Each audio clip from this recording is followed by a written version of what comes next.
Mateus. Ele está fazendo Então, eu vou iniciar aqui o compartilhamento. Vocês só me confirmem, então, se está aparecendo normal.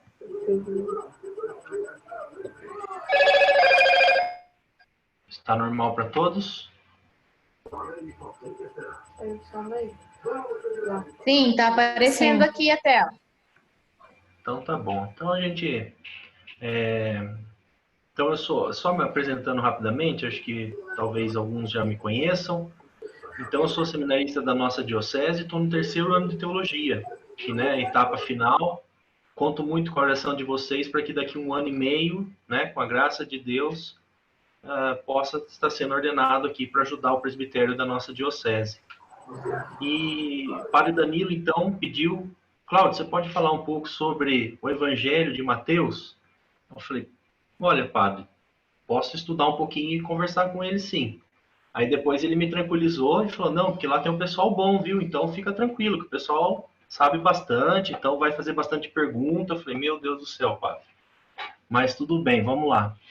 Então a proposta que a gente pensou para estar refletindo um pouquinho com vocês essa noite é o seguinte: Padre Danilo que recomendou, na realidade, de fazer uns 35, vamos tentar fazer 40 minutos, uma sucinta explanação sobre o Evangelho segundo Mateus, e aí depois eu vou abrir para perguntas, tá? Foi isso que o Padre Danilo me sugeriu. Aí a gente bate um papo e tenta encerrar ali nossa hora de encontro.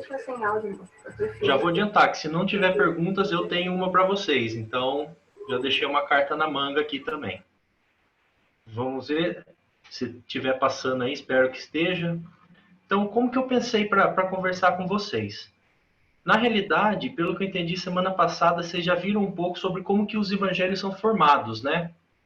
Então, aqui, se eu estiver repetindo, porque no primeiro momento eu queria falar exatamente sobre a formação dos evangelhos, só que só para pincelar algumas coisas.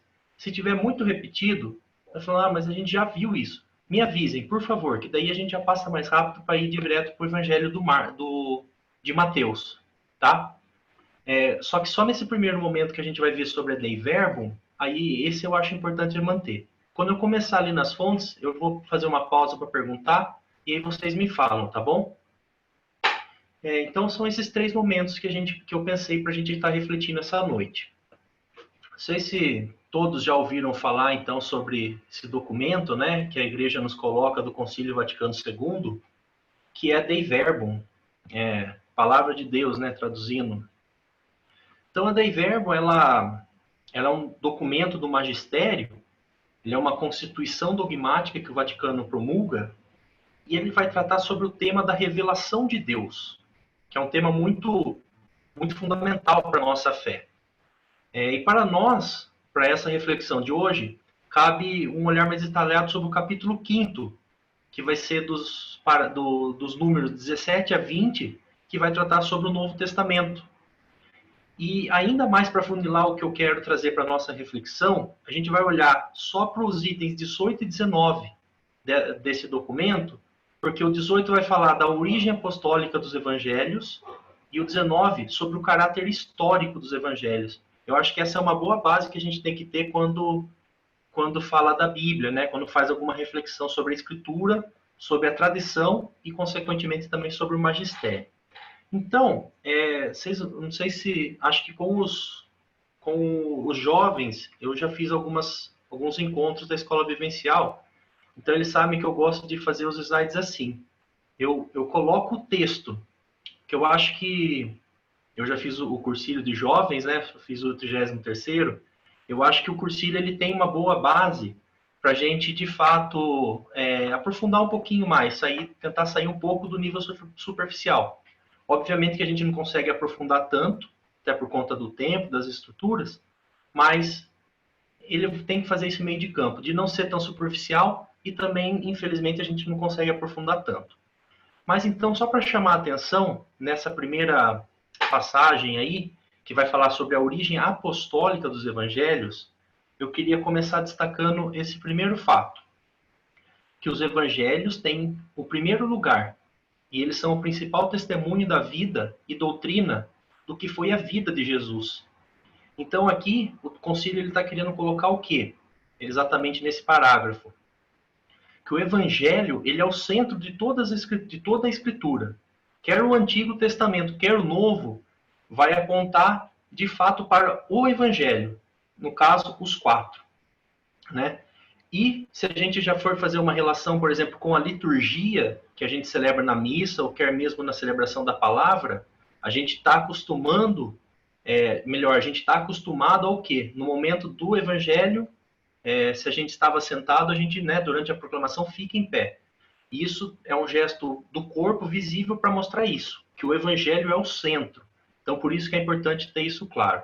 E ainda nesse número 18, acho que vale também esse destaque, que a igreja defendeu e defende sempre e em toda parte a origem apostólica dos 4 evangelhos. Então, com esse texto, a gente consegue entender que a igreja ela coloca os 4 evangelhos demonstrando que eles contêm aquilo que é o fundamento da nossa fé. Por quê? Porque é o que os apóstolos pregaram, né? E aqui a gente tem a fé, que é o Espírito Santo, que atua inspirando os autores sagrados, transmitindo o que receberam do próprio Cristo. Então, desse primeiro número 18, acho que o que precisava ficar é isso, né? A centralidade do Evangelho e a apostolicidade, né? Os apóstolos como personagens fundamentais para a elaboração do Evangelho. Sobre o caráter histórico, que é o número 19, então aqui também, e aqui acho que o Catecismo da Igreja Católica ele faz uma boa distinção no número 126, se alguém quiser ver com mais calma depois, mas se referindo a essa passagem da Dei Verbo número 19, ele fala 3 etapas do processo redacional do Evangelho. Então a primeira é essa daqui, ó, que é o comecinho do parágrafo.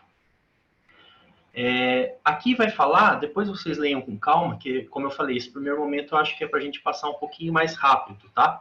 Então, o primeiro momento do caráter histórico dos evangelhos é o quê?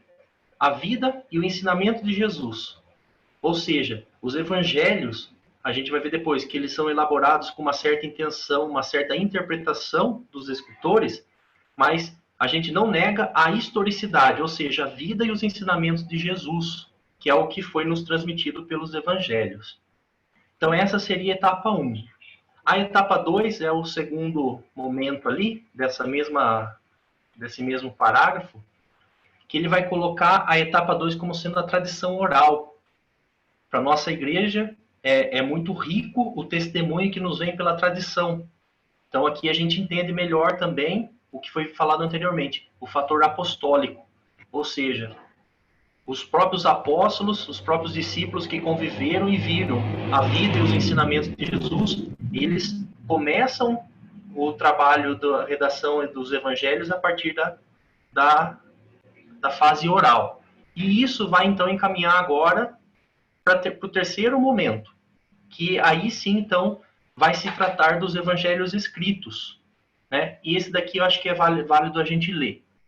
Então, ó, os autores sagrados, porém, escreveram os 4 evangelhos escolhendo algumas coisas entre as muitas transmitidas por palavra ou por escrito, sintetizando umas, desenvolvendo outras, segundo o estado das igrejas, conservando finalmente o caráter de pregação, mas sempre de maneira a comunicar-nos coisas autênticas e verdadeiras acerca de Jesus.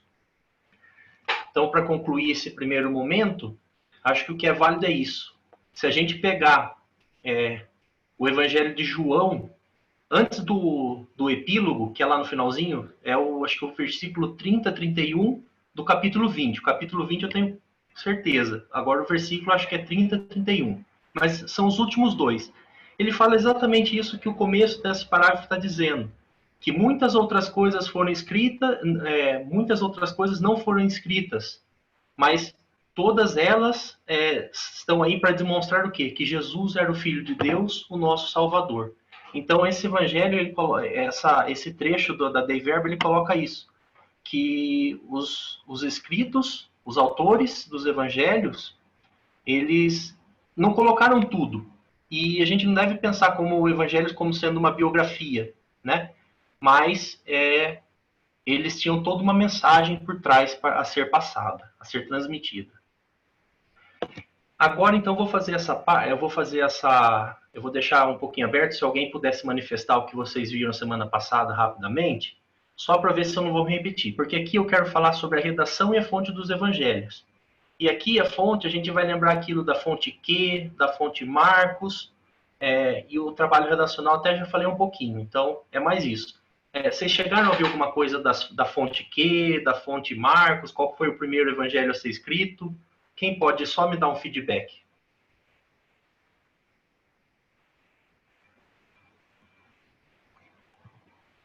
Cláudio. Não, você pergunta.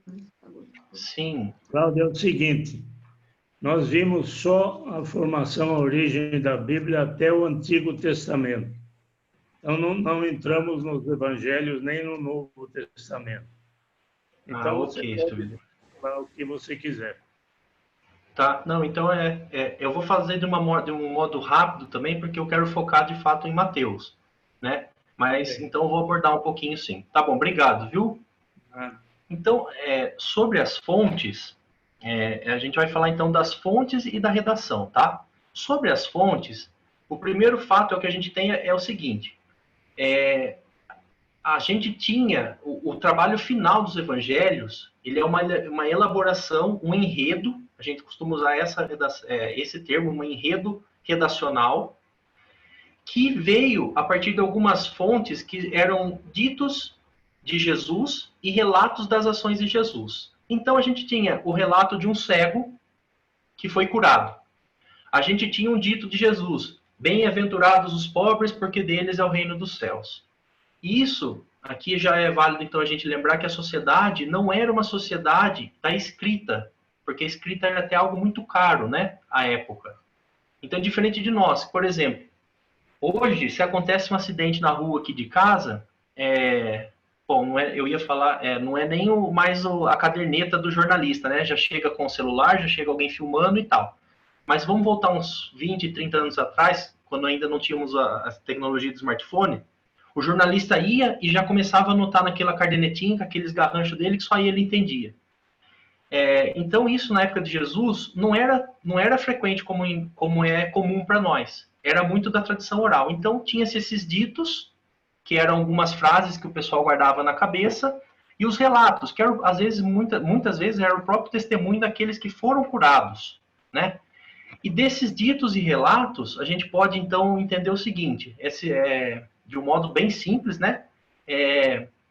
Como que foi se formando o evangelho em cada comunidade. Então, a gente tem essas duas teses, que as comunidades possuíam algumas fontes próprias, ou seja, a comunidade de Mateus tinha alguns ditos e alguns relatos próprios. Lucas, a comunidade de Lucas, também tinha as deles, né? E também havia alguns relatos que eram compartilhados entre comunidades, ou seja, que era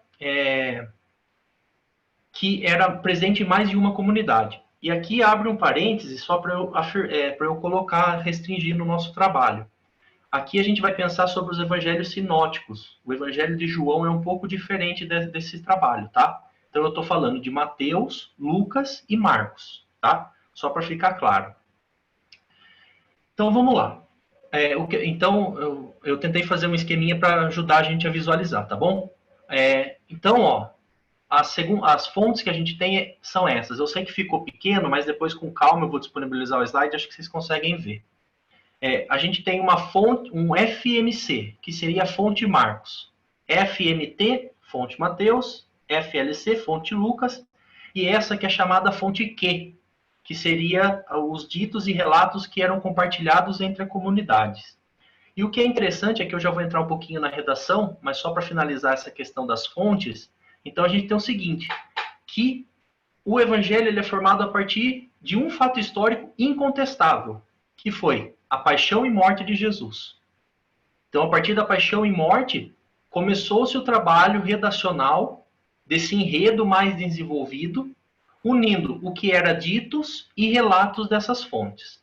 Então, para a gente entender com calma, tinha a paixão e a morte de Jesus, aí aquele algo inexplicável, aquele algo que brotava da fé dos discípulos, que eles não tinham explicação assim bem formada, que era a ressurreição de Jesus. Aí eles começaram a olhar nas Escrituras, no Antigo Testamento, e falaram: eu acho que o que aconteceu com Jesus é a ressurreição. E aí então os evangelistas, volta lá no que a Dei Verbo falava, inspirados pelo Espírito Santo, começaram esse trabalho redacional a partir das fontes que eles tinham, os relatos e os ditos.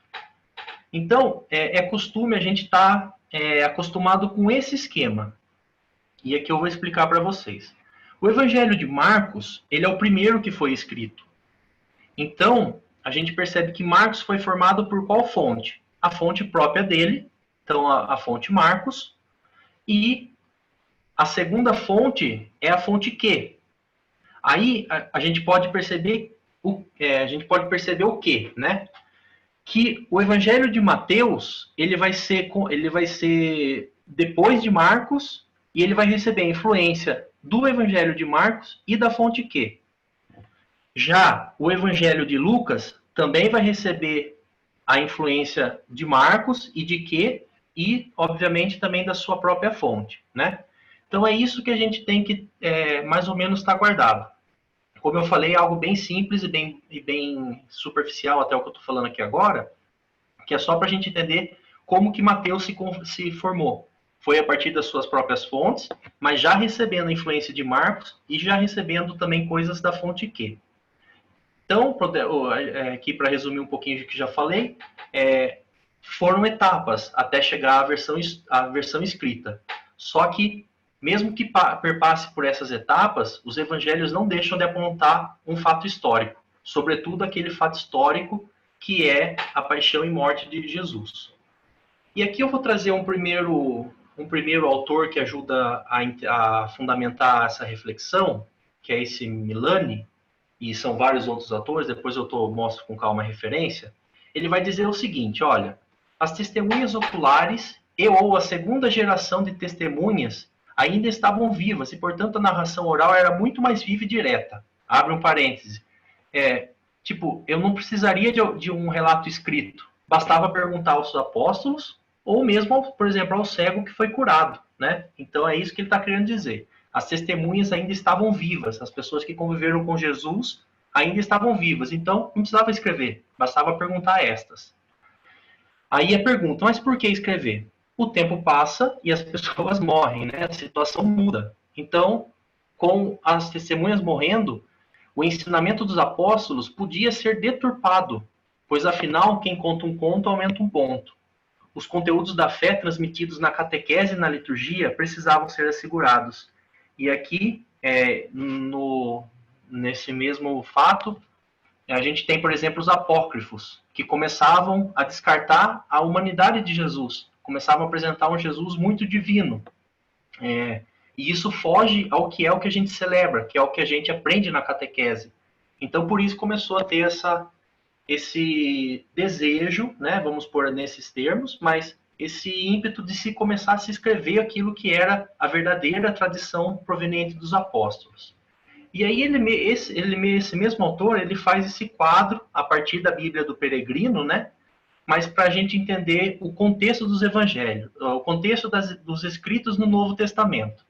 Então, olhem aqui, ó, na primeira coluna, o ano é o 51, ou seja, já se passou 20 anos desde que Jesus morreu, né?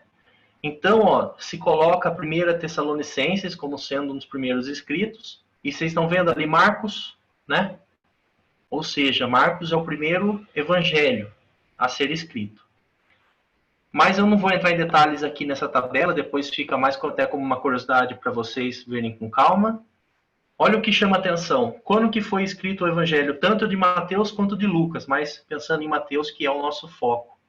80 ou 90, 60 anos depois, mais ou menos, né, aproximadamente, do que foi a morte de Jesus. Então, quando a gente lê o evangelho, qualquer que seja, mesmo de Marcos, que é o mais próximo, a gente tem que lembrar isso. Há toda a tradição oral que vem perpassando até chegar na versão escrita, e lembrar que o evangelho, ele se trata de tentar preservar aquilo que é real ensinamento dos discípulos, dos apóstolos, e que não se trata de um fato jornalístico. Ou seja, quando a gente lê lá algum milagre, alguma cura, mais do que se preocupar de como foi, de se foi ipsis literis, não, a gente tem que buscar o sentido do que está por trás. Tá bom? Então, esse era, acho que, a primeira base do que a gente precisava ver para entender o Evangelho de Mateus. Espero que até aqui esteja tranquilo, tá? Que é um pouco pesadinho mesmo. Então, vamos lá. Falar um pouquinho, então, do Evangelho de Mateus, né? Aqui, esse outro autor que eu estou trazendo, ele vai falar por que o Mateus é o primeiro, então, o Evangelho. Mas se Marcos for o primeiro, na ordem cronológica a ser escrita, por que na Bíblia aparece Mateus? E ele coloca exatamente que Mateus ele faz melhor essa passagem do que era o Antigo Testamento para o que é o Novo Testamento, para o que é a Nova Aliança. E, pegando ali do meio da citação já, até o fim do século II, foi o evangelho mais importante e praticamente formou o alicerce das comunidades cristãs, comprometidas com a pessoa de Jesus e dispostas a continuar sua ação no tempo e no lugar em que viviam. E aqui que está algo que é importante para nós, né? Ainda hoje. É um convite aberto para as comunidades de hoje fazerem o mesmo. Então, Mateus ele é esse que se dirige mais às comunidades, né? Então, acho que é por isso que vale a pena a gente ler ele, entendendo o contexto da época, mas tentando atualizar sempre na nossa vida hoje. Quem é o autor do Evangelho? Segundo a tradição, o evangelista é o mesmo que foi apóstolo, né? Que é o Levi, aquele cobrador de impostos, que Jesus teria chamado e trocado o nome para Mateus. Só que, como eu já acenei um pouco antes, a gente tem que saber que a elaboração do Evangelho é um processo, né, que vem dessa tradição oral, escrita e tudo mais, e ela conta com muitas pessoas, no sentido assim, de ser uma influência da comunidade. Provavelmente teve um Mateus, pode ter sido o mesmo apóstolo que leva o nome, pode ser. Mas acho que o mais importante é o que a gente tem que lembrar assim, o autor do Evangelho de Mateus é um judeu culto e bem familiarizado com a escola rabínica. E por que isso vai ser importante para nós? Porque a gente precisa entender o contexto com que foi escrito o Evangelho de Mateus. Como a gente viu, ele foi escrito por volta dos anos 80 ou 90, né? Só que tem algumas divergências quanto ao local. Seria na Antioquia, na Síria, Fenícia, Galileia. E aqui, se a gente entender, então, Jerusalém está ao sul, lá da Palestina. Todos esses países são mais acima, lá quase no extremo norte. A Antioquia é o mais longe do norte, né? Então, eles estão nos anos 90. E por que está lá em cima? Por que não está em Jerusalém, que foi ao sul, que é onde Jesus foi crucificado? Nos anos 70, e aqui vocês podem acompanhar por essa citação que está no quadro, do Storniolo, nos anos 70, o Império Romano invadiu a Palestina, que já era, né, colônia, e ele sufocou o movimento judaico, que estava um tanto quanto reboliço ali, né, já estava mais em tom revolucionário. E a pior coisa está aqui, ó, tomou Jerusalém e destruiu o templo. O templo, eu não vou entrar nos méritos, mas para o judeu a gente sabe o quanto que o templo era importante. Então, os judeus, eles tiveram que se dispersar e se reorganizar. E as comunidades cristãs que aí existiam, saíram antes. Por que saíram antes? Porque entre o próprio cristianismo que estava emergindo e os judeus, começou a se ter alguns atritos, né? Então, isso coloca a dificuldade de se saber de fato onde que foi escrito o Evangelho. Mas a gente pode afirmar que o contexto é esse. Uma perseguição que os próprios cristãos acabavam também se contrariando tanto contra o Império Romano que invadia, mas também contra os judeus, que era seu próprio ramo do qual o cristianismo estava se desvinculando, né? Então a comunidade ela enfrenta essas consequências da invasão e a gente vai ter, então, que com a dispersão dos judeus e a destruição do templo, os grupos religiosos judeus começaram também a desaparecer. O que vai sobreviver, por assim dizer, Os que desaparecem, por exemplo, são os saduceus, os zelotas, os essênios, mas os que permanecem são, sobretudo, dois: o dos fariseus e o dos escribas. E daqui vai derivar a escola rabínica, né? Que vai ser um contexto bem forte também com o qual os cristãos da comunidade de Mateus vão enfrentar. Então, disso tudo, da invasão do Império e da ruptura com o judaísmo, os cristãos dessa comunidade de Mateus, eles se sentiam rejeitados também pelos seus irmãos na fé, que eram judeus, dos quais eles se viam ainda membros e estavam tristes por ter perdido também a terra e o templo.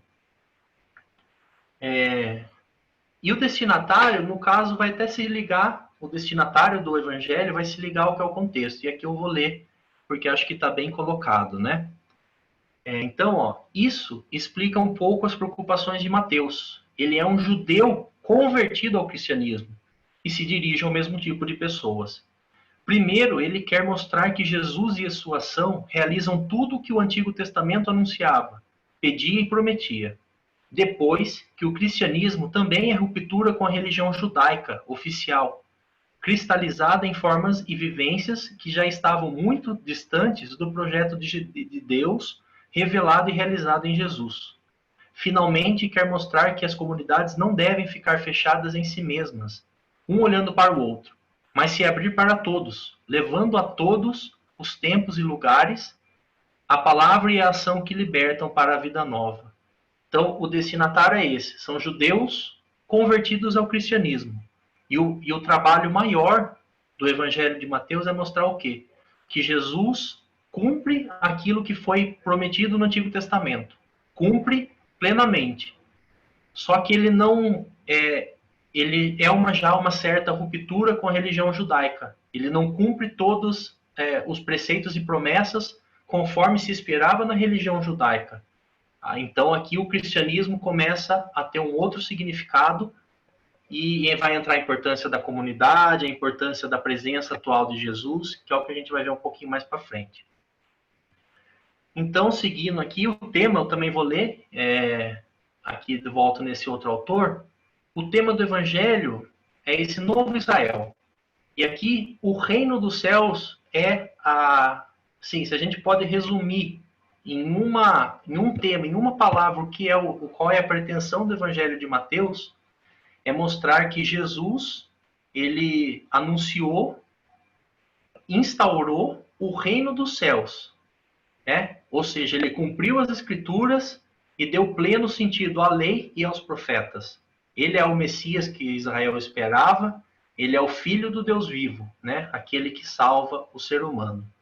E aqui eu chamo a atenção, só um detalhe pequeno que às vezes passa despercebido, Reino dos céus. A gente costuma falar bastante reino de Deus, ainda hoje. E aqui vocês percebem o detalhe de trocar o reino de Deus por reino dos céus? O reino de Deus, o judaísmo, a gente sabe que não usa o nome de Deus. Ou seja, então, melhor do que reino de Deus é o reino dos céus. A proximidade do conceito é praticamente a mesma, mas tem essa distinção para preservar ainda um pouco do que é a cultura judaica. Agora que então a gente vai entrar nessa parte que é um pouco mais densa, que é a estrutura do livro.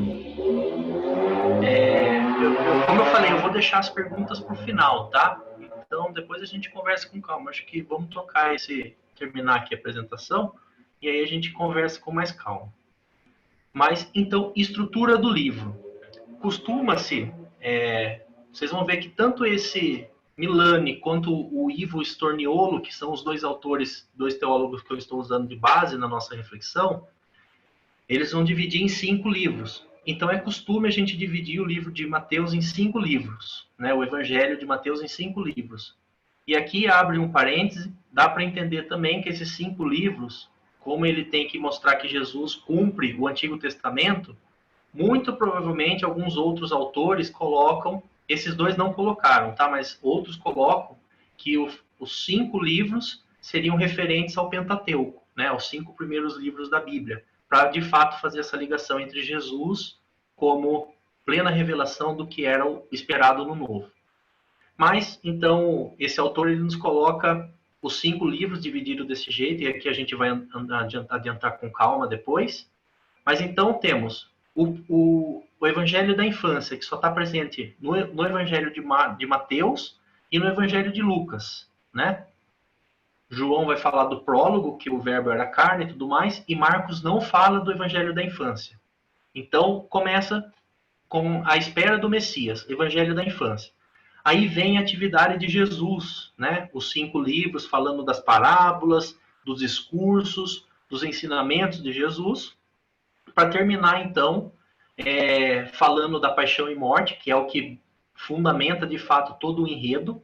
Então, vocês percebem que parte-se da paixão e morte de Jesus, que é algo que está lá no fim da vida de Jesus, e a partir disso, com aqueles ditos e relatos, que eram as fontes, se construiu todo o enredo que vai fundamentar o porquê de Jesus ter morrido do jeito que morreu. E qual era o sentido da morte de Jesus, que é a nossa salvação. Então, após os 5 livros, termina falando do relato da paixão, bem como o tema da ressurreição, né? Que é o que a gente vai ver depois lá no julgamento. Então, na primeira estrutura do livro, e aqui eu vou citar o Milani, né? Porque ele faz uma estrutura de cada livro. E aí eu vou complementar com o livro do Ivo Storniolo, porque eu acho que é legal fazendo essas comparações. Então, no primeiro, a gente vai ter o quê? No primeiro, logo no comecinho, né? Foi o Evangelho de hoje, o Sermão da Montanha, né? Ou seja, Jesus foi batizado e começa a anunciar o reino de Deus, o reino dos céus. E o que é o reino dos céus? Está resumido nas bem-aventuranças, né? Aí, acho que vale depois uma leitura com calma do Sermão da Montanha, no capítulo 5, e os seus desdobramentos nos 2 livros seguintes, do que é o reino dos céus que Jesus anuncia. E por que ele não é só para os judeus? Por que ele é para todos, né? Tá vendo como que rompe de fato com o judaísmo? Não é só mais para os judeus, é para os cristãos, mas também para os povos gentios e pagãos. Por isso que a gente deve anunciar. Então é bastante interessante, né? O que marca bastante aqui, a fala de Jesus é assim: vós ouvistes o que foi dito na lei e nos profetas. Eu, porém, vos digo, né? Esse eu, porém, vos digo tem muita interpretação de teólogos também da importância disso. Mas vamos seguindo que não dá para aprofundar tanto também. O segundo discurso é esse chamado discurso apostólico, ou seja, o discurso dirigido àqueles que querem ser discípulos e seguidores, né, de Jesus. Mas mais especificamente, aqueles que querem aceitar a sua missão de ser evangelizadores.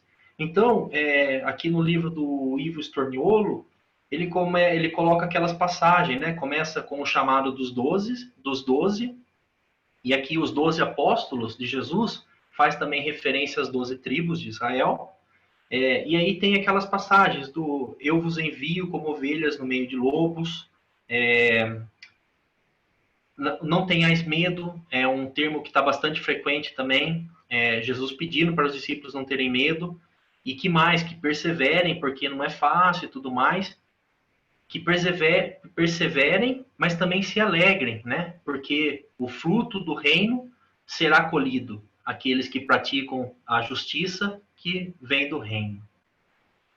No terceiro livro, a gente vai ver as parábolas de Jesus. E aqui também, acho que a gente já escutou bastante os padres falando em suas homilias e reflexões, ou acho que vocês já escutaram até mesmo bastante no cursilho e na escola vivencial, que Jesus usava das parábolas porque a linguagem humana não consegue expressar completamente o que é o reino dos céus.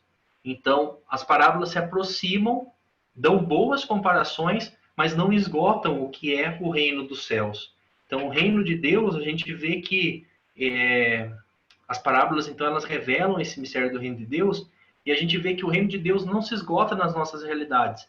Mas quando a gente escuta uma palavra do semeador, a gente consegue fazer aquela analogia de que o que é o reino de Deus, que Jesus semeia na diversidade de terras. E por que que isso é importante, trazendo para os nossos dias? Melhor, um pouquinho antes. Por que que isso é importante para os primeiros cristãos? E por que que isso é importante para nós hoje, né? Por que que o nosso terreno tem que ser um terreno bem receptivo a essa oferta? Por que que o nosso terreno não pode ficar pautado no que era a proposta do judaísmo? Por que que a gente tem que dar esse passo a mais, né? E são várias as palavras.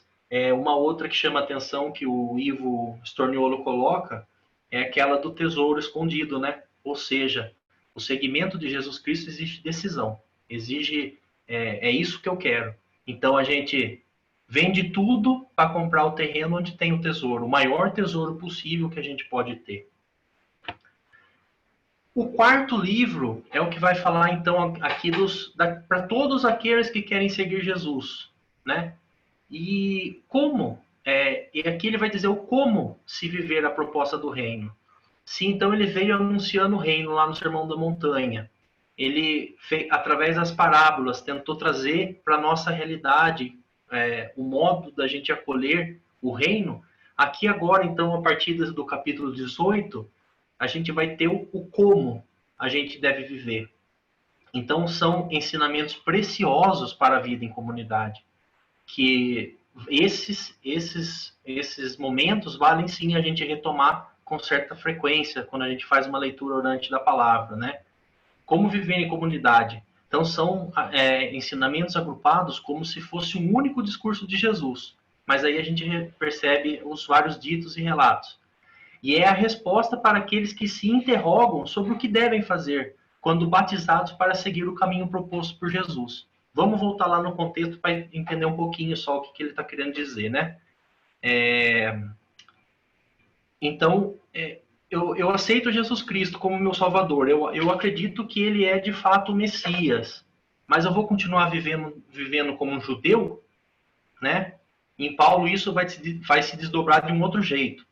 Mas Mateus está colocando a questão que a sua comunidade levantou. Mas eu ainda devo ir ao templo? Eu ainda devo seguir os costumes? Né? Então aqui a gente vai ver um modo como a gente deve viver. A imagem ali é um dos relatos que está presente, que é o deixar vir as minhas criancinhas, né? E aí, deixar vir as minhas criancinhas evoca a pergunta: quem é o maior no reino de Deus? É aquele que se faz menor como uma criança, né? Então, outra passagem que está presente, não escandalizar, né? Lembra? Não sei se vocês lembram lá. Seria melhor amarrar uma pedra de moinho e se atirar ao mar, né? E um outro modo bem pertinente de como se viver essa comunidade é a questão do perdoar sem limites, né? Do 70 vezes 7. São vários temas que a gente poderia... Tá vendo? Cada um já daria um bom momento de reflexão. Mas como a ideia é apresentar a estrutura do livro como um todo, chamei algumas pequenas atenções só. Mas é um livro muito interessante da gente se ler com esse tempo, com essa disponibilidade de querer aprofundar um pouco. Por fim, o quinto e último discurso, né, o quinto e último livro, é o chamado discurso escatológico, né, que seria aquilo que é referente ao fim dos tempos. Aqui vai aparecer um fato muito interessante do contexto também. Então, os cristãos eles estavam sendo julgados pelos chefes dos judeus, aqueles dois, né, os fariseus e os escribas, ou seja, os rabinos, e eles estavam sendo questionados porque eles estavam se desviando do judaísmo. Aí tem toda aquela questão do império invadiu, destruiu o templo e não sei o quê. Então, Jesus apresenta nesse último discurso do seu livro o critério para participar do reino dos céus, que não é outro senão a prática da misericórdia, né? E aqui vai evocar o tema da justiça para com os oprimidos, excluídos e relegados. A misericórdia, que é um tema que, se der tempo, eu quero conversar um pouquinho com mais calma com vocês. Coloquei a foto da irmã Dulce, né? Estive doente e fostes me visitar. Sei, acho que é o tema de Cristo Rei, é o Evangelho de Cristo Rei, que acho que muitos lembram, né? Estive com fome, não me desses de comer, estive com sede, não me desses de beber.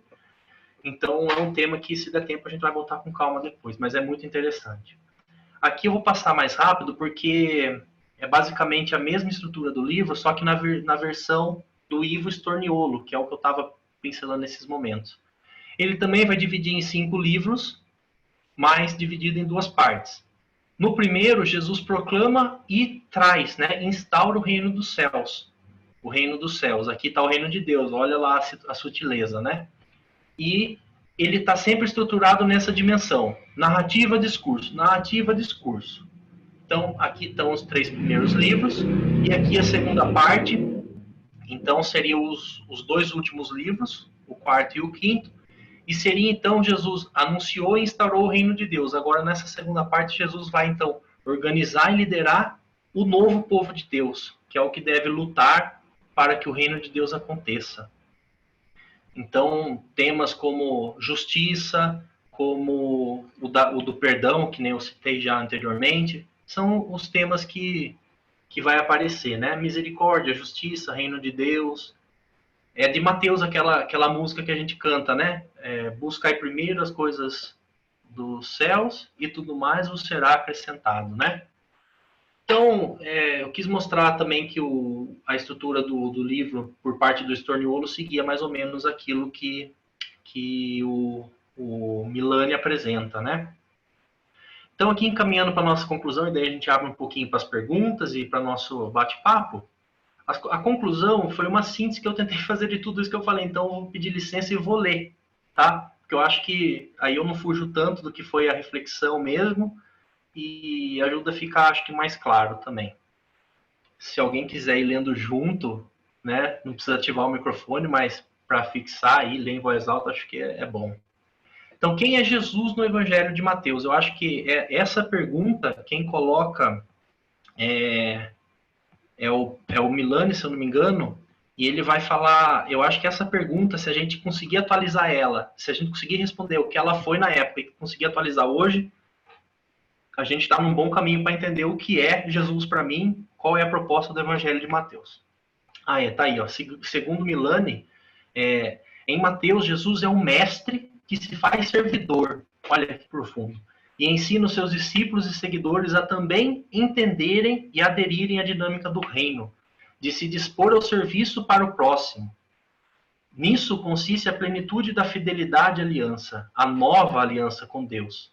E mais, Jesus, no Evangelho segundo Mateus, é o Mestre e Senhor que se faz presença junto de seus discípulos, no cotidiano da vida, até o fim dos tempos, sendo verdadeiramente o Emanuel, o Deus conosco. De modo semelhante, olha o que o Storniolo nos diz. O Jesus de Mateus é, portanto, o mestre do quê? Da justiça. Com sua presença, palavra e ação, ele vai ensinando a comunidade a lutar pela justiça que liberta a todos para uma vida digna. E isso não deve ficar dentro da comunidade apenas, a dimensão que rompe com o judaísmo, né? O judaísmo é só a comunidade judaica. A cristã já começa a olhar para os outros, né? Para os povos gentios, pagãos. Isso deve ser estendido, porque só assim a gente alcança o reino de Deus. Deve ser ensinado a todos, para que todos aprendam de Jesus qual é a justiça que Deus quer. Por fim, então, o último slide. De maneira semelhante, a gente vê que ele também apresenta a figura de Jesus no Evangelho de Mateus como esse mestre, né? E aqui a gente pode, então, entender a figura de Jesus como sendo o quê? Jesus é Deus conosco, é Emanuel, é aquele que instaurou o reino de Deus e ainda nos ensina a continuar buscando esse reino de Deus para que ele se efetive na escatologia dos tempos. Ele habitou e habita, né? Sim, o verbo no presente, habita entre nós até o fim dos tempos, até o seu discurso escatológico. E nos ensina a cumprir a justiça. E a justiça aqui no Evangelho de Mateus não é a justiça humana, é a justiça de Deus, que a gente pode então substituir. Justiça por vontade de Deus. Então Jesus nos ensina a cumprir a vontade de Deus. Então Jesus é esse que germinou e nos ensina, ajuda a frutificar o reino. 45 minutos, eu estava programando mais ou menos isso, então acho que estou mais ou menos dentro. Eu tinha programado de 40 a 45. Falei, se der eu faço em 35, mas não deu. Então, aqui estão as referências, depois eu passo com calma. Mas acho que a gente pode então bater esse papo agora e se não tiver pergunta, eu tenho uma para propor para vocês. Não sei se o tempo também já deu, não sei se de repente já não foi, não dá tempo de fazer as perguntas, de conversar. Tá tranquilo, tá? Então, estou à disposição aí, Visioli, Pedrão, Marquinhos. Não, tempo a gente tem, Cláudio. Não tem, Cláudio, temos aí o Cláudio, tempo livre. viu, Pedro? Falar para ele não se preocupar muito com o tempo, né? Que nós temos mais tempo, né? Sim, sim, tranquilo. Bom, pessoal, está aberto a perguntas. Quem tem algum questionamento, fique à vontade.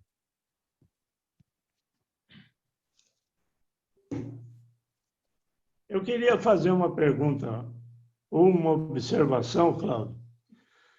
O Evangelho de Mateus foi escrito predominantemente para os judeus convertidos, né? Não é isso ou estou enganado?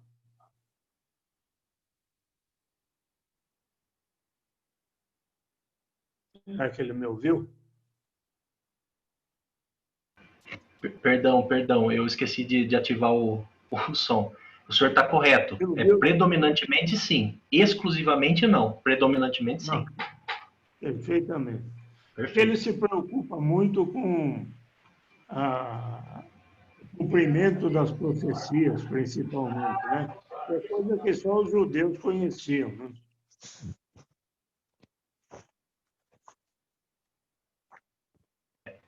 Eu não ouvi, perdão. Eu estou só observando que ele se preocupa muito com o cumprimento das profecias, né? E era mais os judeus que conheciam. Sim. Mateus tinha muito essa preocupação de mostrar que a lei e os profetas se realizaram em Cristo. Na passagem da transfiguração, né? Elias e Isaías, Moisés e Isaías, né? O senhor tem razão, sim, tá? É essa linha mesmo. E o engraçado é que, não sei se eu estou enganado, mas é o único evangelho que se refere ao reino dos céus, não ao reino de Deus, né? Isso.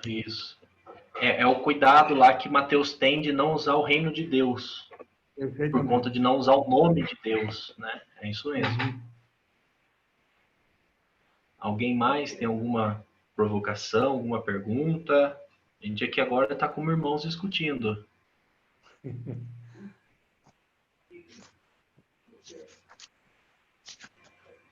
Se ninguém tiver, eu vou mandar uma, hein? Veja lá o que você vai fazer. Manda que será com vontade, Cláudio. Estou coçando aqui. Vocês estão com a Bíblia perto? Esses cursilistas aí, ó. Olha que orgulho. Ô, Cláudio. Oi, pode falar. Me fala uma coisa, né? Em uma das minhas leituras sobre o Evangelho de Marcos, de Mateus, ele fala que é necessário compreender aquilo que se acredita. É preciso ser inteligente em sua fé, né? Uhum. E quem não aceita a fé em sua inteireza com a prática moral, pode ser acarretado ser excomungado, afastado da comunhão com a igreja, né? Fala um pouquinho para mim sobre essa... Só me fala, de onde que você tirou essa daí? É alguma passagem, algum capítulo específico? Do livro tá a leitura do Evangelho segundo Marcos. Segundo Mateus. Segundo Mateus. Esse aqui, ó. Ah, tá. Sim. De quem que é o autor? Edições Paulinas. Mas quem que é o autor? É o Ivo Storniolo? Tá, deixa eu ver aqui. Mas tranquilo, Moron. Como eu falei, acho que esse agora é o momento para a gente refletir junto, né? O tema da salvação e condenação em Mateus, e tem a ver com o que eu queria propor para vocês, o que eu vou propor, nem que a gente não faça hoje, mas vai ficar de lição de casa, se for o caso. O tema da condenação em Mateus é um tema interessante. E se a gente pegar o texto lá de Mateus 25, que é o do juízo, a gente vai ter que a base da condenação ela não vai se realizar somente a judeus, não vai ser somente para cristãos ou somente para povos que não conheceram esse Deus único de Israel. Não vai ser só para pagãos, só para gentios e qualquer outro povo que você queira pensar. A salvação em Mateus ela está vinculada ao tema da justiça, ao tema da misericórdia. Lembrando que justiça não é a nossa justiça que nem a gente está acostumado. É a justiça enquanto vontade de Deus. Então, é o tema da misericórdia. Você praticou misericórdia? É o que Deus vai perguntar. Você foi capaz de amar? E aí, aqui que está o salto de Mateus. Quando Jesus esteve nu, quando Jesus esteve preso, quando Jesus teve fome, teve sede, estava doente, você foi capaz de amar? Você foi capaz de acolher? Então, a pergunta que Mateus está colocando, a pergunta não, perdão, a questão que Mateus está colocando para a sua comunidade, que é o que também é colocado para nós, é isso. Não basta ser judeu e seguir a lei. Não basta ser seguidor de Cristo e dizer que ama porque Cristo amou. Ali, na hora da necessidade do próximo, como que eu faço instaurar o reino de Deus? Como que eu ajo com misericórdia, fazendo valer a justiça, né, a vontade de Deus? Então, eu acho que nessa pergunta que você coloca sobre a condenação e tudo mais, a partir do Evangelho, tem que tomar muito cuidado só para a gente não fazer aquela leitura pincelada de alguma coisa, mas tentar encaixar nesse contexto. Mas acho que é por aí, né? A questão da misericórdia, da justiça. Eu tinha feito uma anotação, né? Daí mais para frente ele coloca Mateus 18, 15, 18. Agora eu vou precisar também ver aqui. Qual que é? Você tem Mateus, fácil qual que é? Mateus 18, 15, 18.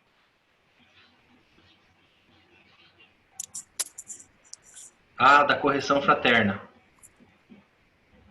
Né? É isso mesmo? Se o teu irmão pecar, vai, corrige, chama para a comunidade. Aqui está dentro daquele contexto, né, de ensinar a viver na comunidade. Bem colocado, sim. Justamente isso. Mateus dando os toques de como a gente viver a comunidade, como viver o ser igreja, né? Bem colocado, sim. É porque ele constrói o cristianismo de uma sociedade judaica, né? Isso. E o judeu não tinha essa questão Tinha fraternidade, mas só para consigo. Tanto é que a gente vai ver depois Paulo colocando, né? Que em muitas comunidades cristãs havia-se judeus que não acolhiam a mulher do estrangeiro, as viúvas dos gregos, né? Tem lá uma passagem que os gregos vão reclamar, olha, as nossas viúvas não estão sendo bem tratadas como as viúvas de vocês. Então, de fato, Mateus coloca essa perspectiva cristã, não só para o judaísmo, não só para o seu clã, mas para todo aquele que assume a proposta de viver o reino de Deus, o reino dos céus, melhor dizendo. Né? Acho que é por aí. Beleza, ok.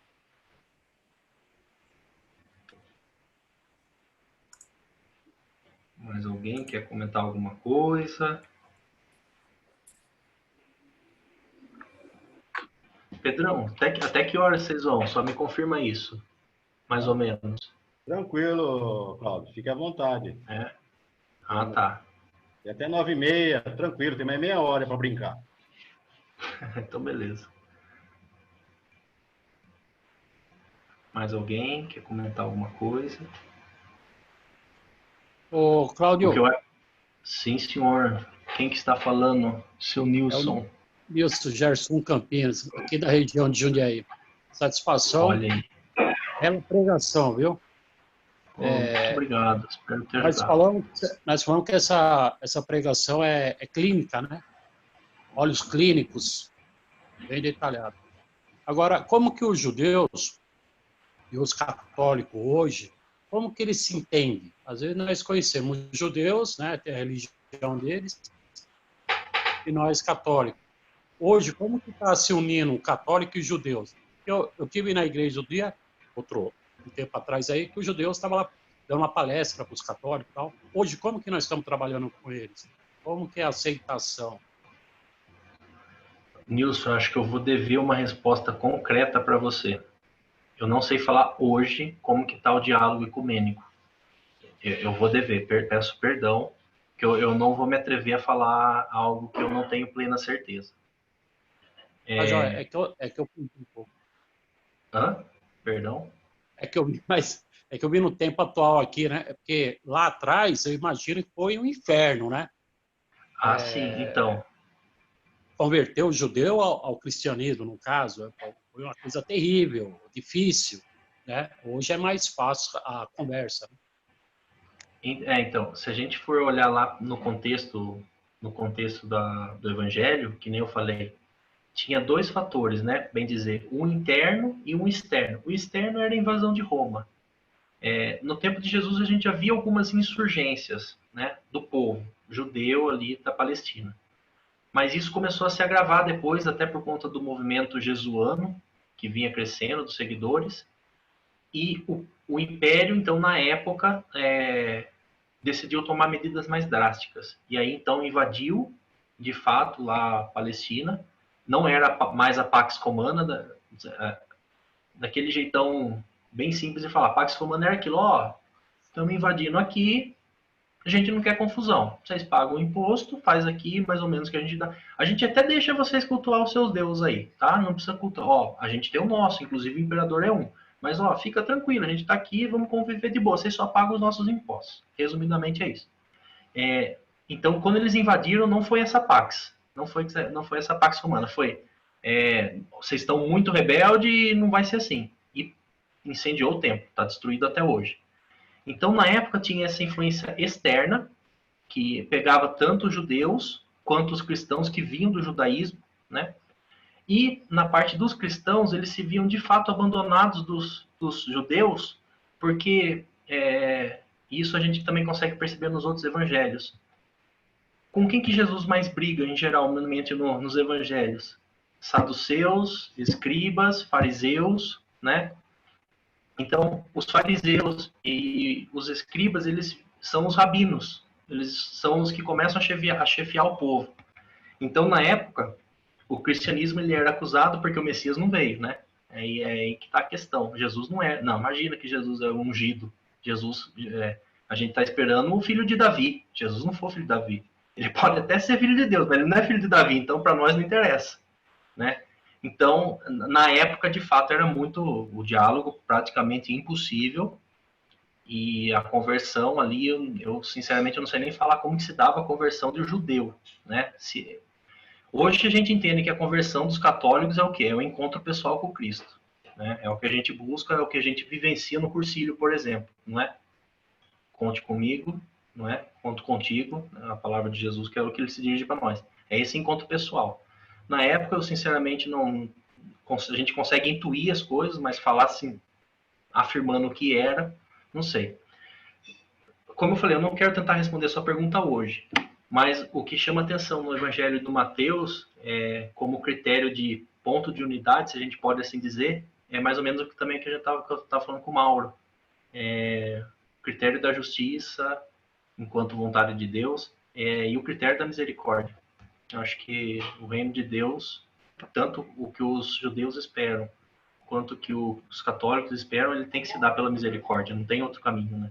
Mas aí acho que vale muitas interpretações. Muito boa pergunta. Naquela época,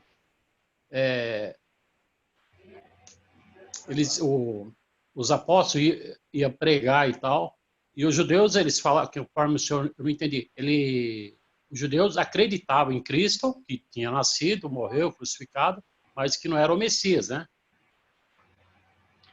O Cristo, na realidade, é o mesmo termo para Messias. Então, eles não viam Jesus como Messias. Eles não veem o Jesus como Messias.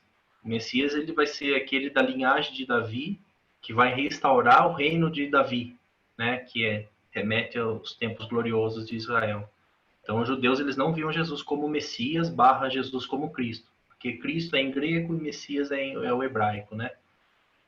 Então, a questão é essa. Eles não viam Jesus como Messias, não. Por isso que eu brinquei.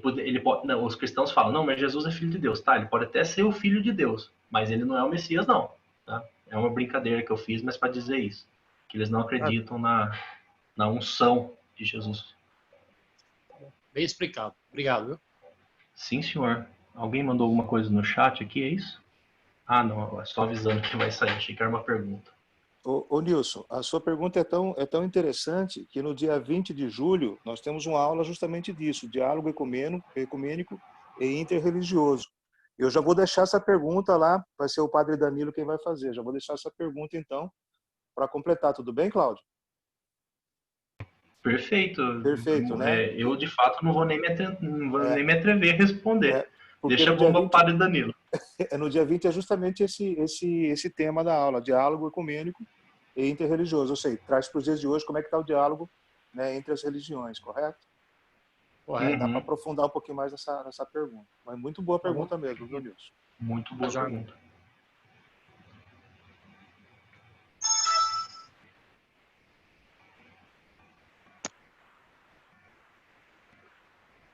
Mais alguém querendo fazer alguma... Mais alguém quer manifestar alguma coisa?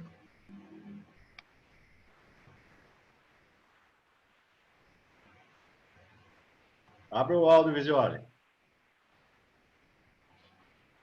Eu queria falar o seguinte, no capítulo 7, versículo 12, Jesus deve ter escandalizado um pouco os judeus, porque ele diz aí, portanto, façam às pessoas o mesmo que vocês querem que façam a vocês. Esta é, de fato, a lei e os profetas. Quer dizer, ele resumiu todo o Antigo Testamento nessa frase. O que você acha disso? Não, perfeita colocação, né? Conhecida, acho que está aí também na Bíblia do Senhor, a regra de ouro, né, que Jesus coloca. Exatamente. E aqui a gente consegue puxar outras passagens. Que nem eu disse, né? É muito frequente no texto, mais ou menos próximo desses capítulos 5, 6 e 7, que nem o que a gente viu lá na estrutura, Jesus falar assim, vós ouvistes o que foi dito, eu, porém, vos digo. Cara, imagina só, né? A gente tentar... A lei e o profeta é o que está lá em cima, né? E aí Jesus falou, ó, o que foi falado, beleza, tá certo. Mas, ó, é besteira, porque eu vos digo. Quem é eu? Vamos perguntar, quem é esse Jesus? Hoje a gente tem toda uma edificação de quem é a figura de Jesus. Mas na época, um cara de 30 anos, né? Não era nem um dos anciãos do povo, um dos mais experientes. Provavelmente ele não tinha os maiores estudos. Obviamente ele conhecia um pouco ali, até por conta da pregação e tudo mais. Mas não era alguém estudado, e ele vai e solta uma dessa. Não, exatamente. O povo fica louco. O povo fica louco, deve, né? ter dado um infarto nos velhos. Mais ou menos isso. Aí tem aquela outra passagem do Levi, que ele une, né? Amar a Deus e ao próximo. Aí ele vai buscar amar a Deus no Deuteronômio, mas daí ele traz o Levítico, né? Ou seja, ele coloca em pé de igualdade com a lei e o Levítico aqui, né? E aí ele fala... Aí depois ele vai mais além, mas daí já é em João. Amai-vos como eu vos amei, né? Ou seja, de novo, o como eu vos amei, né? Então, de fato, Jesus, assim, a gente até estudou um pouco em Cristologia esse semestre, na condenação dele, tanto política quanto no viés religioso, aí ele deu uns motivos também para o povo pegar a birra, né? Infelizmente, a história é essa. Se a gente perceber tudo aquilo que ele disse, dá para entender por que é que crucificaram ele, né? Queriam matar. Sim. Acho que eu vi uma pergunta aqui agora no chat. Está no primeiro capítulo de Mateus, que fala sobre a linhagem de Jesus, afirmando que José é da descendência de Davi, meio que afirma para os judeus que Jesus é o Messias. Quem que foi? O Zedu, Eduardo. Então, a genealogia de Jesus é algo interessante. É algo interessante porque tem toda uma numerologia por trás. E aqui, lembrem-se lá o que eu comentei sobre a redação, tá? Tem um fato histórico. Jesus nasceu da descendência, mas não é uma biografia, tá? Então a gente tem que saber olhar também a infância de Jesus. Depois vocês podem pegar com calma, mas que eu lembre, até das homilias que eu escutei, fala de 14, 14, 14. Aí se você faz 3 vezes 14, dá um número significativo para o judaísmo, para mostrar que Jesus chegou como plenitude dos tempos, né? Que nem que depois Paulo vai usar o termo. Mas, enfim, as gerações, de fato, é isso, para mostrar a descendência de Davi. E para mostrar esse contexto, Jesus é aquele que cumpre a nova e eterna aliança. Outra coisa que chama atenção no Evangelho da Infância é o paralelismo com a história de Moisés mesmo. Moisés, que estava para ser morto, daí ele foi abandonado, a filha do faraó acha, né? E Jesus estava para ser morto por conta do Herodes, teve que sair para o Egito. Ou seja, se Moisés foi aquele que fez o povo sair do Egito, então Jesus também vai para o Egito para depois voltar e fazer a libertação do povo. Então são algumas várias interpretações possíveis da genealogia. Temos que tomar o cuidado de não olhar e falar, nossa, então aqui, como se fosse fato histórico. Tem história por trás, obviamente, mas tem todo um outro significado por trás, né? O que nem eu falei, a relação entre Jesus e Moisés, o número dos nomes que são colocados, coloca-se mulheres, é outro fato que chama a atenção na genealogia de Jesus, aparece acho que 5 ou 6 mulheres, 5, eu acho que são 5 também para fazer relação com o Pentateuco, mas precisa confirmar, porque agora não tenho plena certeza, mas 5 ou 6, nós vamos ficar com 5. E coloca 5 mulheres que não aparecem, que não são mulheres importantes na história de Israel. Então coloca uma que foi traidora, uma rainha estrangeira, e então são elementos que a gente tem que olhar com cuidado, mas de fato também é para mostrar isso, que Jesus cumpre o que era prometido e esperado na nova aliança, Jesus cumpre agora. Bem observado. Mauro levantou a mão aí.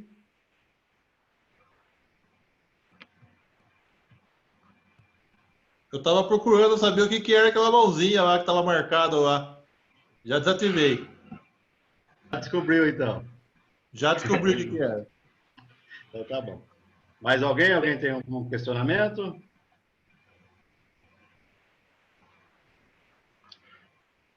Eu posso tomar a liberdade de já, então, encaminhar para um encerramento? É para provocá-los, né? Porque vocês me provocaram, agora eu também quero lançar um pouquinho para vocês. Como eu falei lá, o capítulo 25, eu vou até pegar os versículos certos aqui. Peraí que eu saí do versículo, eu fui para o capítulo 7, que nem estava sendo colocado. Mas é o texto do julgamento, onde ele vai falar que dos injustos vão à direita e dos justos à esquerda, né? Dos cabritos e tal. Capítulo 25, vou só confirmar o versículo. Começa no versículo 31 e termina até o 46 no capítulo.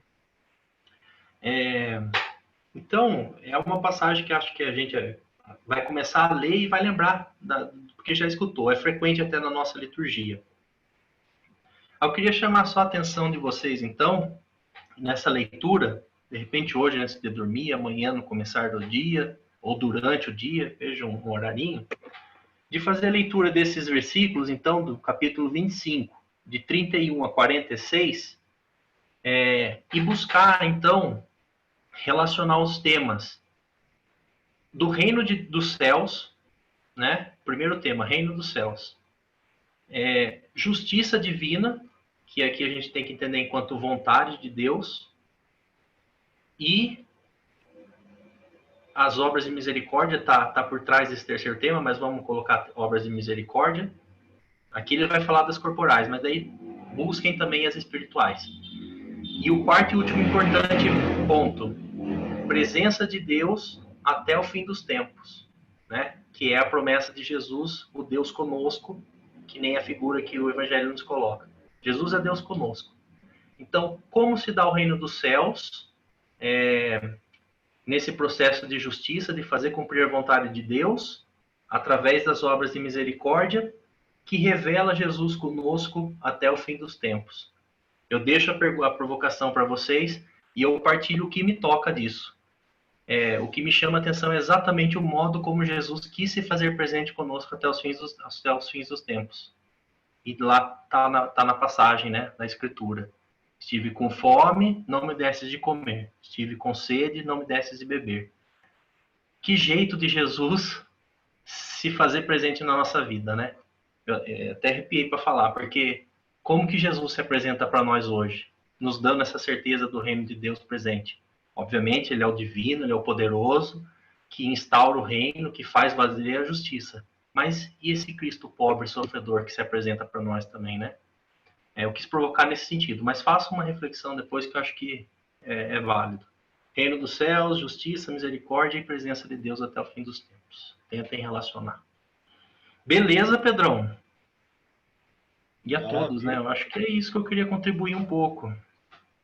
Maravilha, Cláudio. A gente agradece aí pela aula que foi dada sobre o Evangelho de Mateus. Parabéns, viu? Muito bem explicado. César. Ô, Cláudio. Precisando. Senhor. Posso falar sobre esse versículo que você acabou de falar para nós? Pois não, irmão. Fica à vontade, mano. No livrinho que eu estou lendo está escrito assim: o julgamento é hoje mesmo? Quando será a parúzia? Perguntavam os discípulos. Parousia, isso. Perguntavam os discípulos. Jesus responde aqui que seremos julgados segundo o amor que tivemos tido por nossos irmãos. Com isso, ele nos revela a verdadeira data do julgamento. Este juiz que os homens pensaram ver pela primeira vez, eles o vieram encontrado há muito tempo, no dia a dia de sua existência. O homem está diante do juiz celeste todas as vezes que está diante do seu próximo. O julgamento e a sorte final de cada um se decidem na realidade desde agora.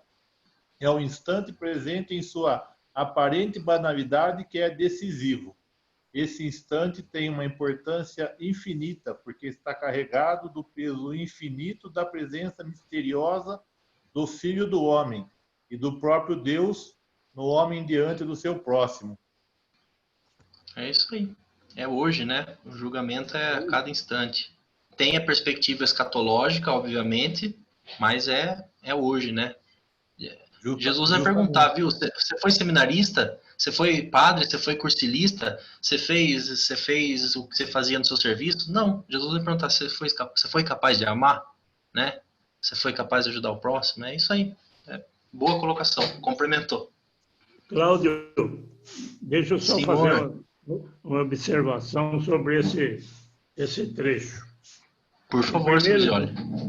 Em primeiro de tudo, isso me lembra aquela passagem que o Cristo falou, olha, nem todo aquele que me diz Senhor, Senhor, entrará no reino do céu.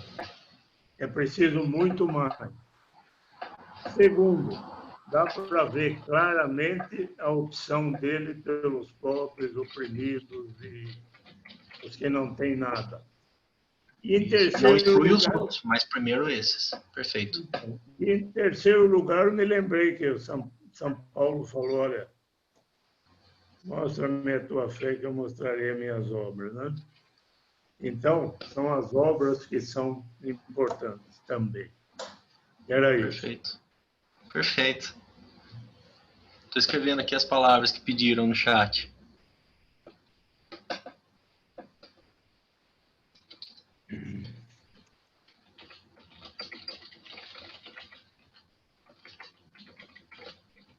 César, quer falar alguma coisa? Boa noite, Cláudio. Boa noite. Obrigado aí pela... Tá bom, Cezinha? Tudo bem, graças a Deus. Obrigado aí pela tua apresentação, a tua palestra, muito boa para a gente. E eu faço uma comparação aí desse capítulo aí de Mateus que você estava falando, trazendo para os tempos de hoje, que nós estamos passando por essa pandemia e essa dificuldade, e nós temos que, de alguma forma, ajudar as pessoas necessitadas, né? E a gente do Cursilho, nós lançamos 2 ações aí, lembrando o pessoal também. Eu vi. E a gente está, graças a Deus, o pessoal lá do Corpus Christi tem recebido bastante doação, então as meninas, a Laísa lá, entrou em contato com a gente, né, tem agradecido. E a gente também, juntamente com o Padre Danilo, estamos fazendo uma outra ação com o pessoal ali no ginásio do Jupiá, lá, dos moradores. E então, Cláudio, eu vejo dessa maneira, né? Nós temos que fazer o que nós podemos para estar ajudando os mais necessitados, né? Porque nós temos que colocar essas pessoas como se fosse Jesus, né? Que Jesus está em todo mundo, né? Jesus é todo mundo. Então, aproveitar aí para dar uma lembrada para o povo aí que está participando com a gente, agradecer desde já as doações que estão chegando e também lembrar que estão sendo ainda recebidas lá, tanto no seminário como no Corpus Christi. E agradecer a presença de todos aí, que você está toda segunda-feira participando com a gente. Mas valeu, pessoal. Obrigado a todos. Uma boa semana. Que Deus abençoe a todos aí. Que a gente continuemos firme e forte na nossa missão, como cursilista, como evangelizadores e seguindo o caminho de Jesus aí. Essas palavras aí do Cláudio aí. Foi muito bom para a gente. Obrigado a todos. Amém. Disponham que no que a gente